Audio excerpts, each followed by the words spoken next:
보시면 이 첫 번째 방법이 그 시선 속도 변화를 이용해서 도플러 효과를 보고 이 도플러 효과가 일어나면 행성이 존재한다 하고 판단하는 방법 중에 하나였잖아요. 맞죠? 그래서 도플러 효과가 주기적으로 일어나야 되는데 이제 적색 변이가 일어날 때도 있고 청색 변이가 일어날 때도 있다. 적색 변이가 일어날 때는 나와 멀어질 때, 관측자랑 광원이 멀어질 때, 그리고 청색 변이가 일어날 때는 관측자와 광원이 가까워질 때다. 그래서 여러분들이 배운 삼각함수 중에 그 사인 그래프나 코사인 그래프처럼 이렇게 뭐지? 최대 편이량에 도달했다가 최소 편이량에 그러니까 최소 편이량에 도달했다가 그다음에 또 다시 최대 편이량이 되는 뭐 그런 그래프를 그릴 수가 있는데 이게 무슨 말이냐면 자, 이렇게 편이량을 이렇게 그래프로 나타내고 이렇게 쌓인 그래프로 그래서 이제 이 별의 위치 그러니까 최대로 적색 편의를 일으킬 때랑 최대로 청색 편의를 일으킬 때가 정해져 있거든요.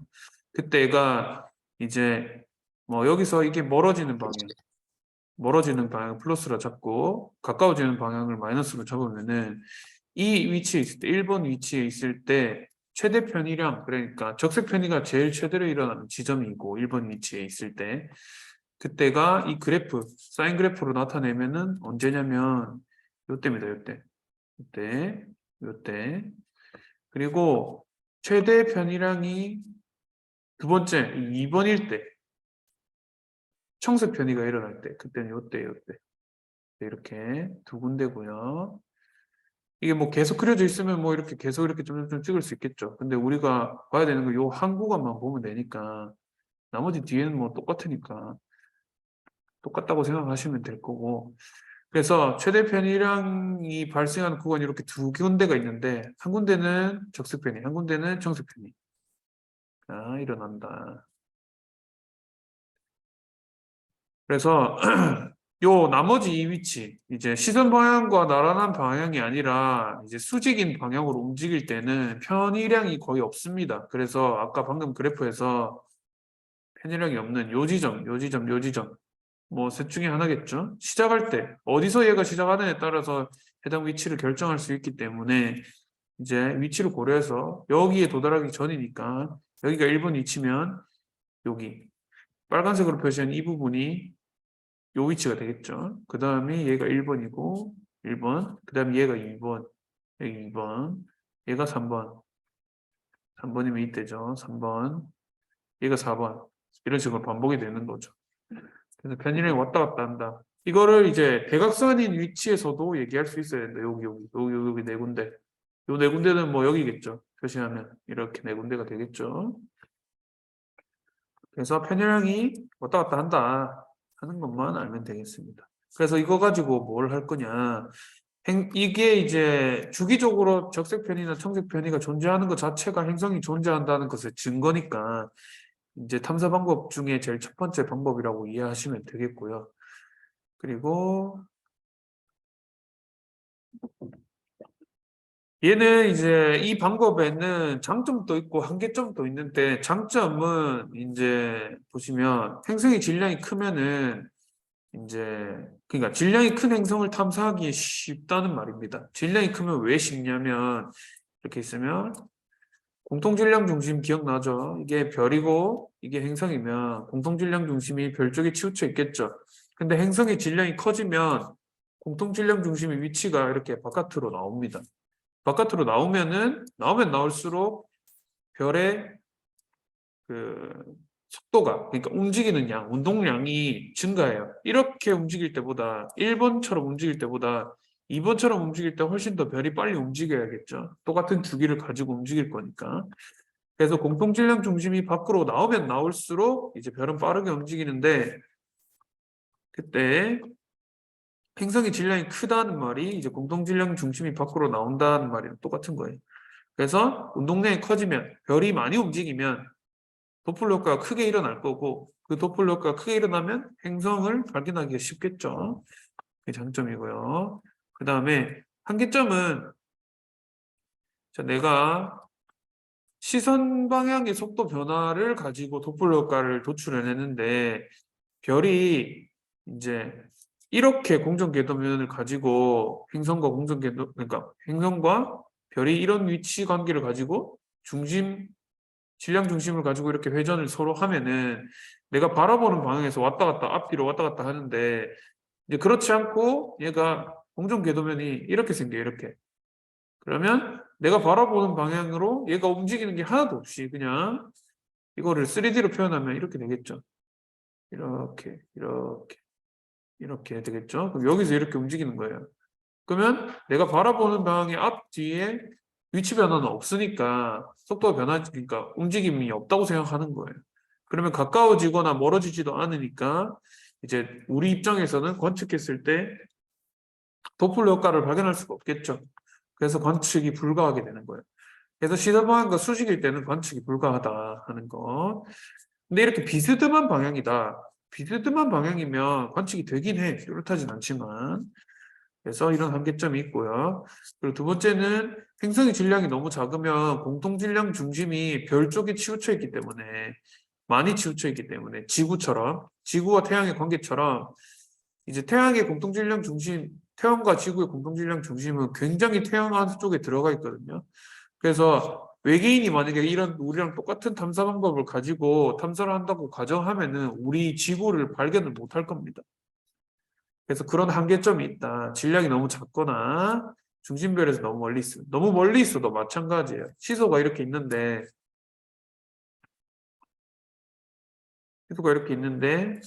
이 두 사람의 몸무게가 100이랑 50이에요. 근데 얘가 더 멀리 있어. 50이. 그러면 내가 원래 얘가 가지는 몸무게가 50인데 멀리 있으면 멀리 있을수록 더 무겁게 느껴지잖아요. 그래서 공통질량 중심이 무겁게 느껴지는 게 아니지. 어. 얘가 멀리 있으면 멀리 있을수록 이 공통질량 중심이 이제 별 쪽으로 이동을 해요. 별 쪽으로 이동을 하면은 무겁게 느끼는 게 맞네. 네. 얘가 무거워진다는 거니까 원래 처음부터 다시 하면 시소의 중심이 이렇게 있으면 내가 멀리 앉으면 멀리 앉을수록 무겁게 느낄 거 아니에요. 그죠? 그리고 가까이 앉으면 가까이 앉을수록 가볍게 느껴지고 그 얘기를 하는 겁니다. 그래서 중심별에서 멀리 있으면은 중심별이 운동량이 작아서 그러니까 운동량이 작다는 말은 이제 공전할 때 그러니까 공전하는 중심이 공통질량 중심이잖아요. 그 공통질량 중심이 이제 별에 가까워진다는 말이죠. 그러면 중심별이 운동하는 양이 작아진다는 말이고 그러면 도플러 효과가 작게 일어난다는 말이고 그러면 관측이 어려워진다는 말이겠죠. 그래서 이런 한계점이 있다. 그리고 두 번째 방법은 첫 번째 방법보다는 어렵지 않은데 이해하기 쉬운데 여러분들이 이제 두 번째 방법을 보면은 식현상을 이용하는 방법입니다. 얼마 전에 월식이 있었잖아요. 그거랑 똑같아요. 그냥 가려지면 되는 거예요. 별이 광원이고 행성은 광원이 아니니까 이제 행성이 공전하면서 이렇게 별을 가리면 별이 어두워지겠죠. 그 어두워지는 게 주기적으로 관측이 된다. 그러면 이 별은 행성을 가지고 있기 때문에 가렸다가 이래서 별이 어두워졌다가 다시 원위치 됐다가 어두워졌다가 원위치 됐다가 하는 걸 반복하는구나 하고 생각할 수 있겠죠. 그래서 이것도 마찬가지로 앞에 거랑 마찬가지로 시선 방향과 거의 나란한 경우에만 얘가 가려지니까 그때 적용할 수 있다는 거. 나란하지 않으면 가리지 않으니까 식현상이 일어나지 않겠죠. 그러면 확인할 수 없겠죠. 행성이 존재하는지. 그래서 중심별 앞을 지날 때 일부를 가리게 되고 밝기를 감소한다. 그게 이렇게 나타날 수 있다. 이렇게 얘가 2번 위치로 이렇게 들어서면서 이제 가리기 시작하기 때문에 밝기가 이렇게 줄어들어요. 그리고 완벽하게 딱 들어오면은 이제 밝기가 최대로 가려졌겠죠. 그리고 이 밝기가 변하는 정도는 행성의 반지름에 따라서 달라져요. 반지름 또는 부피. 반지름이 크면 클수록 더 많은 면적을 가리겠죠. 이렇게 더 많은 면적을 가릴 거란 말이야. 그러면 밝기가 떨어지는 정도가 이렇게 더 커지겠죠. 밝기가 떨어지는 정도가 이렇게 더 커지겠죠. 그래서 밝기 변화의 폭은 결정짓는 요소가 반지름이다. 행성의 반지름, 크기다. 그래서 반지름이 크면 클수록 밝기 변화가 크게 나타나니까 우리가 관측했을 때 행성이 존재하는지 안 하는지 쉽게 판단할 수 있는 요소가 되는 거다. 요게 끝이에요, 식현상은. 그래서 식현상의 한계점도 마찬가지고 관측자의 시선 방향과 공전 궤도면이 행성이 도는 궤도가 이렇게 나란해야지 이제 관측이 가능하다. 식현상을. 그래서 똑같은 한계점을 가지고 있고요. 그리고 얘는 이제 아까 앞에서 도플러 효과는 조금 비스듬해도 관측할 수 있었는데 얘는 나란하지 않으면 안 돼요. 그래서 행성이 이렇게 나란하게 내가 바라보는 방향으로 돌아야 이제 가릴 수 있으니까. 이렇게 비스듬하게 돌면은 아예 가릴 수 없겠죠. 그래서 도플러 효과보다는 한계점이 더 안 좋다.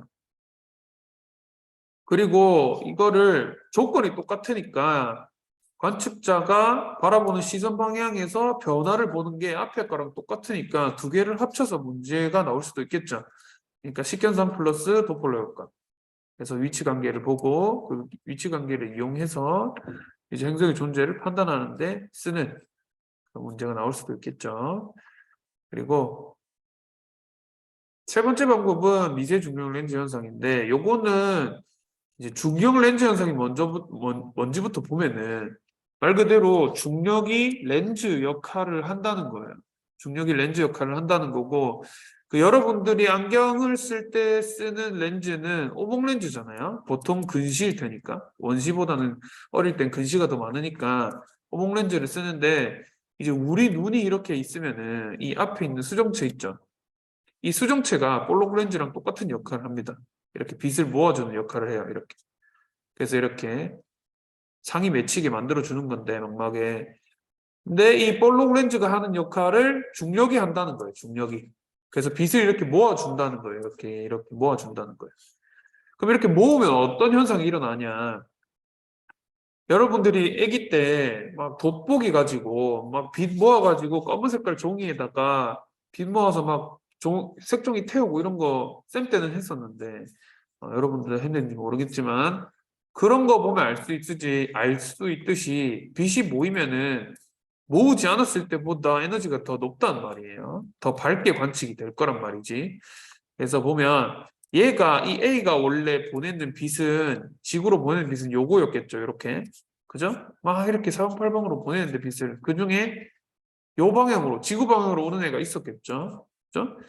근데 이제 이 B가 렌즈 역할을 하게 되면서 이렇게 원래 가야 되는 것도 빛은 직진하는 성질을 가지고 있으니까 이렇게 가야 되는 것도 굴절이 되어서 우리 지구로 들어온단 말이에요. 이렇게 이렇게 꺾여서 들어온다는 거예요. 3D로 이렇게 막 꺾여서 들어오겠죠. 그러면 내가 원래 이 A를 관측할 때의 밝기보다 훨씬 밝게 보인다는 거예요. 빛을 모아주기 때문에 이 B라는 놈이. 그래서 이 B라는 놈이 렌즈 역할을 하는데 그게 빛을 모을 수 있는 근거가 중력이라서 중력 렌즈 현상이라고 하는 겁니다. 그래서 여기서 미세 중력 렌즈 현상이라는 거가 이제 빛을 모으는 이 B별에 의해서 만들어지는 현상이고요. 그리고 그러니까 추가적인 그 밝기 변화가 발생이 되는데 그 추가적인 밝기 변화가 존재하면은 행성이 있다. 뭐 이런 식으로 판단하는 겁니다.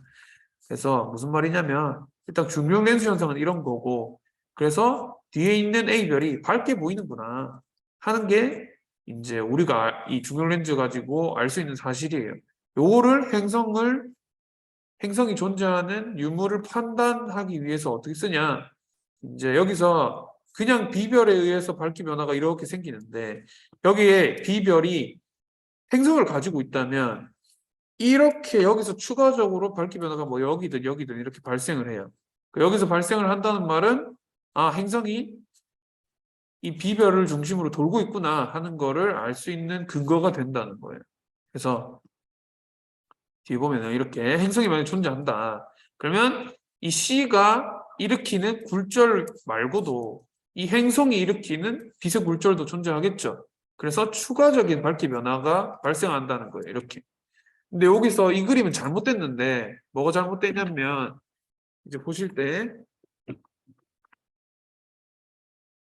이 C가 가만히 있는 게 아니라 이렇게 움직입니다. 그러니까 원래 이렇게 일자로 존재했던 게 아니라 이 C가 이렇게 움직이면서 오다가 별 A와 C와 지구가 일자가 될 때 이렇게 밝기 변화가 크게 일어나는 거고, 움직이는 과정에 가까워지면서도 얘가 굴절시키는 빛이 이렇게 들어가겠죠. 이 빛뿐만 아니라. 그래서 점점점 서서히 밝아지다가 딱 일자로 됐을 때 많이 밝아지게 되고, 그리고 얘가 또 지나가면서 그 밝기가 좀 떨어지다가 이제 행성에 의해서 밝기 변화가 이렇게 나타나는 건데, 이게 행성이 이 위치에 있으면, 이 별보다 앞에 있으면, 저 다시 별이 C가 요 위치에 있다고 가정해 봅시다. 요 위치에. 그리고 행성이 여기 있어요. 여기 1번 위치에 있어요. 그러면 이 1번 위치에 있는 행성이 굴절을 먼저 시켜서 여기에 추가적인 밝기 변화가 생겨요. 앞에 있으면. 그래서 이 그림이 잘못됐다고 얘기하는 거죠. 그래서 앞에 있으면 여기 추가적인 밝기 변화가 생기고, 요 아래 그림처럼 나오려면 행성의 위치가 뒤에 있어야 돼요. 뒤에 있어야 별 C가 최대 굴절률을 일으켜서 최대 밝기를 찍은 다음에, 그 다음에 얘가 이렇게 오른쪽으로 이동하면서 별 C가 중앙에 위치해 있을 때 밝기 변화가 크게 이렇게 슉 일어나는 거예요. 그래서 이 볼록이가, 그러니까 추가적인 밝기 변화가 오른쪽에서 일어나는지 왼쪽에서 일어나는지에 따라서 행성이 별보다 앞에 있는지 뒤에 있는지를 알 수 있어요. 그래서 여기 이렇게,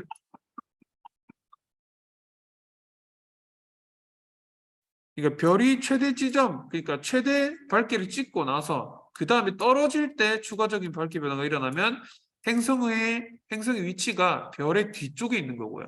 그래야지 얘가 지나가고 행성이 중앙에 오면서 이렇게 최대 밝기 변화를 일으키겠죠. 그리고 반대로 앞쪽에 있다. 그러면 앞에서 먼저 밝기 변화가 생겨요. 그래서 이렇게 보이는 겁니다. 위치에 따라서. 그리고 자, 그래 이거 가지고 그러니까 추가적인 밝기 변화가 있냐 없냐 가지고 행성의 존재를 판단하는 거예요. 그래서 있으면 행성이 있고 없으면 행성이 없다 이렇게 판단하는 겁니다. 그래서 얘도 이제 한계점도 있고 장점도 있는데, 얘는 장점부터 얘기하면 앞에 첫 번째, 두 번째 방법과 비교했을 때 얘네들은 이제 공동 궤도면이 관측자의 시선 방향과 나란해야 된다라고 했었는데, 이거는 얘는 이제 그런 게 필요 없어요. 나란할 필요가 없다. 그냥 행성이 존재하기만 하면 관측이 가능해진다 하는 거고요. 그리고 질량이 작아도 그냥 행성이 존재만 하면 알 수 있다는 거예요. 아까 앞에서는 질량이 작으면 발견하기 힘들다 그랬잖아요. 근데 얘는 질량이 작아도 발견할 수 있다. 그냥 존재만 하면 추가적인 밝기 변화가 생기니까. 그래서 공정궤도 반지름이 큰 행성 탐사에 유리하단 말은 무슨 말이냐면, 원래 공정궤도 반지름이 크다는 말은 중심변과 멀리 떨어져 있다는 말이고, 이거는 도플러 효과가 작게 일어난다 그랬잖아요. 멀리 떨어져 있으면. 근데 그래서 발견하기 힘들어지는데, 얘는 공정궤도 반지름이 멀리 있으면 오히려 더 좋아. 왜냐면 밝기 변화가 일어나는 위치가 얘랑 가까우면은 요 근처에서 일어나는데, 얘랑 멀면은 여기 근처에서 일어난단 말이에요. 그러면 멀 때 밝기 변화가 일어나는 게 더 뚜렷하게 보여요. 애초에 밝을 때 밝기 변화가 일어나는 것보다 별로 밝지 않을 때 밝기 변화가 일어나는 게 훨씬 더 뚜렷하게 관측이 가능하다는 거예요. 추가적인 밝기 변화가. 그래서 오히려 얘는 공정궤도가 멀면 멀수록 발견하기가 더 쉽게 되는 거예요. 그래서 앞에 얘기했던 도플러 효과에 대한 단점을 보완할 수 있는 탐사 방법이죠.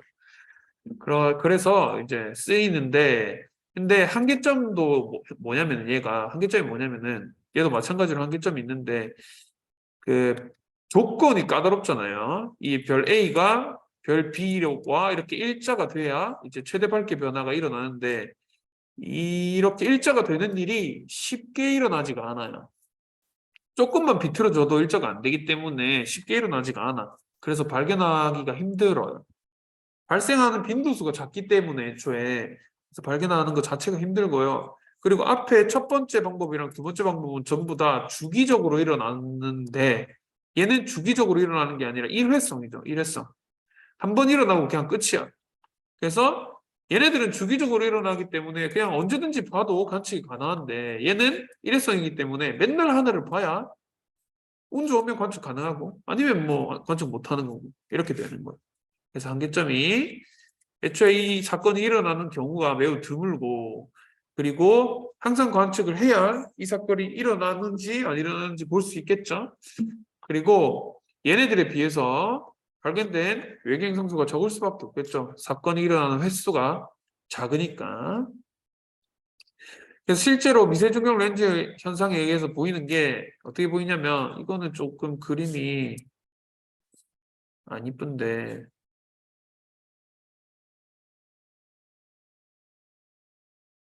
보세요.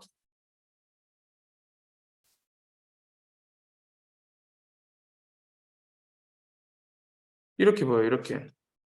이런 식으로 보여요. 이런 식으로. 이렇게 보일 이유가 없잖아. 별이면 그냥 별 동그랗게 하나로 보여야 되는데, 이렇게 빛을 내고 보여요. 이게 실제 그림도 있을 텐데.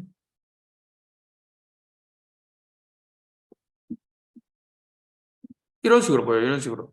이 보이죠? 이런 식으로 보는데, 이런 식으로. 뭐 은하든 별이든 이렇게 보여야 되는데, 점 하나처럼 혹은 이렇게 길거나 뭐 우리가 뒤에서 나중에 은하 분류하는 걸 배울 텐데 이렇게 보여요.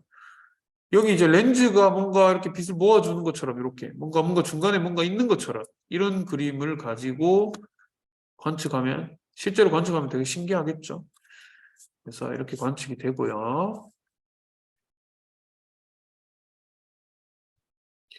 이거 10분 뒤에 꺼지거든요. 이게 유료화 돼가지고 40분밖에 안 돼서, 그래서 다시 킬 테니까 바로 들어오세요. 그래서 보면, 자, 요거는 그냥 그 교과서에 있는 질문인데, 미세중력 렌즈 현상으로 발견된 행성수가 적은 까닭은 뭐냐? 방금 전에 얘기했죠. 매우 드무니까 그렇다. 매우 드문 일이고 빈도수가 많지 않고, 그리고 일회성이다. 그래서 관측하는 빈도수가 작을 수밖에 없다 하는 거예요. 일회성이고 주기적으로 일어나지 않는다가 첫 번째 이유. 그리고 여기 보면 두 개의 별이 직선 방향에, 그러니까 일자로 존재할 가능성이 작다. 그런 사건이 일어나는 빈도수가 작다. 그래서 발견된 행성수가 작을 수밖에 없겠죠. 그래서 우리는 이렇게 세 가지 방법이랑 직접 관측 방법 배웠는데, 직접 관측은 뭐냐면 이렇게 쌤이 처음에 시작할 때 얘기해 줬는데, 그 중심별이 내보내는 빛에너지를 행성이 받아서 그 행성이 나한테, 지구한테 주는 거로 이제 직접 관측이 가능해지는데, 이게 거리가 가까워야 관측이 가능해. 왜냐면 이 행성이 반사해서 나한테 주는 에너지는 굉장히 작아요. 그래서 관측하는 것 자체가 애초에 힘들고 거리가 가까워야 보일까 말까입니다. 그래서 실제로 2000년도 초반에 관측한 경우가 있고요. 이게 가까운 거 아니면 관측이 불가능하기 때문에 효율적인 방법이 아니에요. 그래서 직접적인 반사에 의해서 행성의 존재를 확인하는 방법도 있다. 그게 직접 관측이다 하는 거고, 그리고 요 자료 해석 해보기는 시험에 범위에 안 넣겠습니다. 그냥 이런 게 있구나 정도만 보세요. 보시면 그 앞에 세 가지 방법으로 관측하면 이렇게 이런 그림이 나와. 교과서에 나와 있는 것처럼 집단이 요렇게 세 집단이 나오는데, 아, X축은 공전궤도 반지름, Y축은 질량이 목성에 초점이 맞춰 있고 얘는 지구에 초점이 맞춰 있죠. 그래서 애초에 이게 헷갈리기도 하고, 이게 그 로그 함수로 돼 있어서 이 y값 x값이, 그래서 이 텀이 같지 않아요. 얘는 10배지만 90 차이가 나고요. 얘는 10배지만 9 차이가 나잖아요.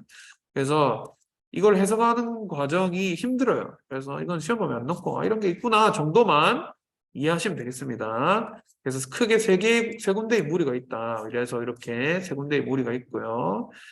그리고 요거는 영상 어차피 올려줄 거니까 고정해서 나중에 뭐 적어도 되고 안 적어도 됩니다. 이거는. 그리고 요거는 한번 보면은 이제 우리가 관측하는 것 자체가 태양 중심에, 그러니까 태양이랑 질량이 비슷한 애들을 많이 관측해서 발견을 했어요.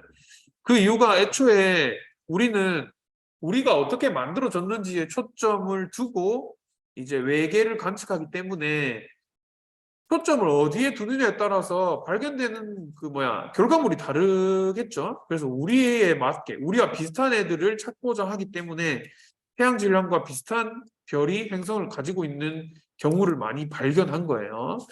초점이 만약에 다른 곳으로 돼 있다 그러면 뭐 다른 경우가 많이 발견이 되겠죠. 그래서 요거는 차차 시간이 지나면서 우리가 생명체에 대해서 점점 이해도가 넓어질 때 그때 관점을 좀 바꿔보거나 하면 좋을 것 같습니다. 그리고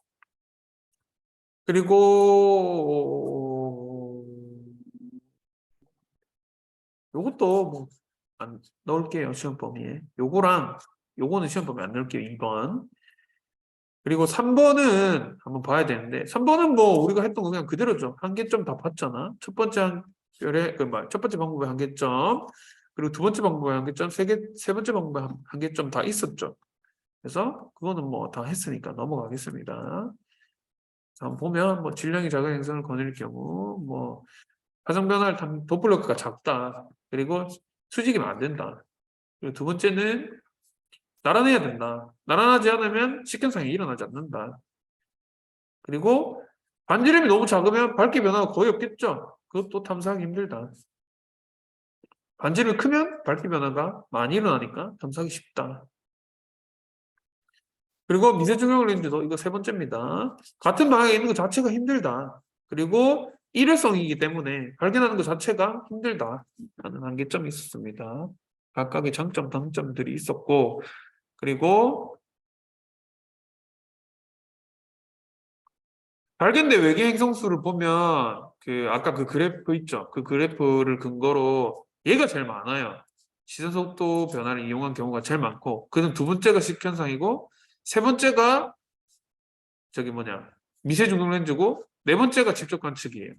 그래서 1번, 2번, 3번, 4번 순으로 빈도수가 많다 하는 거. 뭐 이것도 아까 그 그래프에 포함되는 내용이니까 이것도 안 나올 거고요. 그리고 목성과 같이 기체로 이루어지거나 해양성과 같이 얼어붙은 물로 이루어질 경우가 많다. 이거는 우리가 그 지구만 해도 그러니까 태양계만 해도 수, 금, 지, 화는 전부 다 암석형 행성이지만 뒤쪽에는 기체형 행성이잖아요. 혹은 이렇게 얼어 있거나.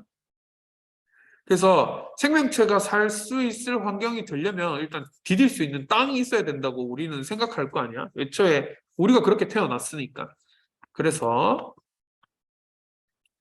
암석으로 이루어져 있어도 지구보다 질량이 큰 경우도 많다. 그런 다양한 애들이 있더라. 그래서 우리는 그 다양한 애들 중에 생명체가 있는 가능성이 높은 애들에 초점을 맞추고 탐사를 하는 거죠.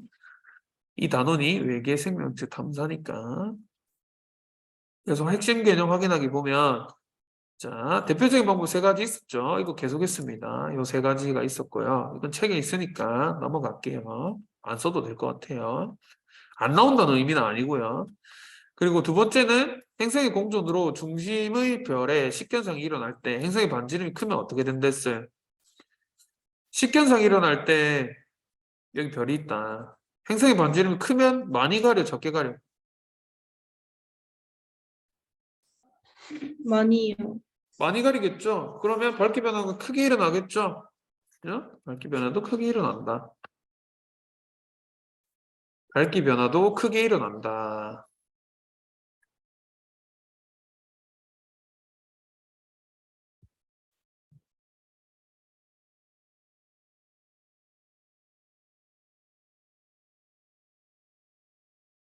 그 다음에 세 번째는 미세 중력 렌즈 현상을 이용한 외계 행성 탐사는 공중궤도 반지름이 큰 행성을 탐사하는 게 더 유리하다 그랬죠. 이거 앞에서는 단점이었는데 미세 중력 렌즈 현상에는 오히려 이런 애들을 발견하기 쉽다 그랬죠.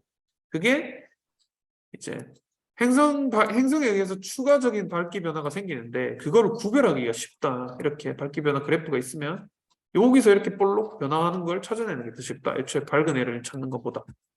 밝은 상태에서 찾는 것보다 어두울 때 밝기 변화가 일어나는 게 더 뚜렷하게 보이겠죠.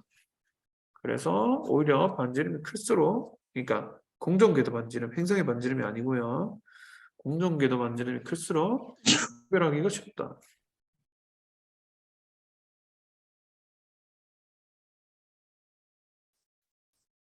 그러면 끝이고 그다음에 외계 생명체 감사 나올 건데 선생님 말을 좀 빨리 하고 있는데 이거 어차피 복습할 수 있으니까 이제 할게요.